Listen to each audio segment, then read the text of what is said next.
Cyfrifoldebau aelodau'r bwrdd o ran cydymffurfedd busnes. Gall bwrdd gynnwys cyfarwyddwyr, ymddiriedolwyr, pwyllgor rheoli neu bwyllgor gweithredol. Beth bynnag yw ei gyfansoddiad, rhaid bod gan ei aelodau'r galluoedd i reoli ac arwain busnes cymdeithasol yn llwyddiannus. Sicrhewch fod holl aelodau'r bwrdd wedi penodi'n gyfreithiol a'i bod yn ymwybodol o'i cyfrifoldebau unigol a'i cyd-gyfrifoldebau. Mae'n bwysig bod yr holl ofynion cydymffurfedd busnes perthnasol yn cael ei bodloni a bod goruchwiliaeth gyfreithiol a phriodol ar waith ar gyfer diprwyo i swyddogion, is-bwyllgorau neu staff cyflogedig a gwirfoddolwyr. Atebolrwydd.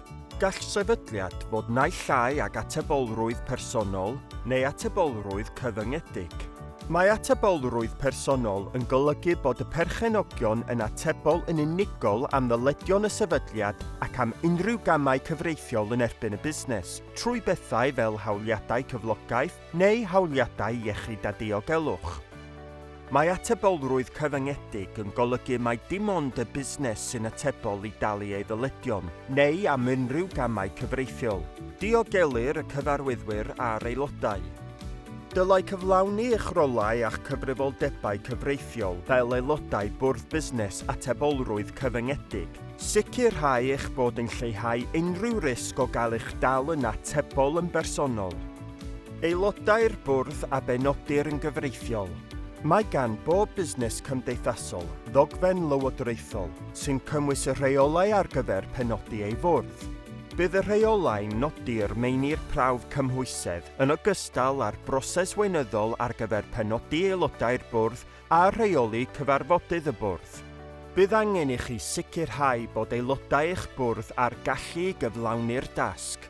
Mae'n bosibl yr hoffech chi gynnal archwiliad sgiliau i benderfynu lle mae bylchau y mae angen ei llenwi a darparu hyfforddiant i'ch sgilio unigolion.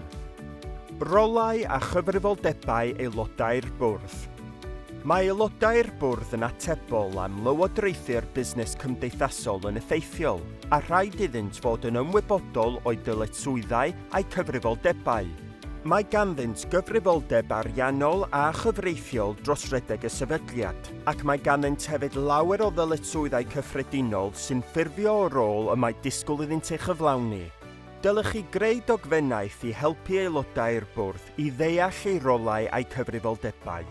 Gallai fod yn ddefnyddiol hefyd i ddatblygu pecyn sefydlu ar gyfer holl aelodau newydd y bwrdd i ddarparu gwybodaeth allweddol am y busnes a'i rolau o fewn y busnes.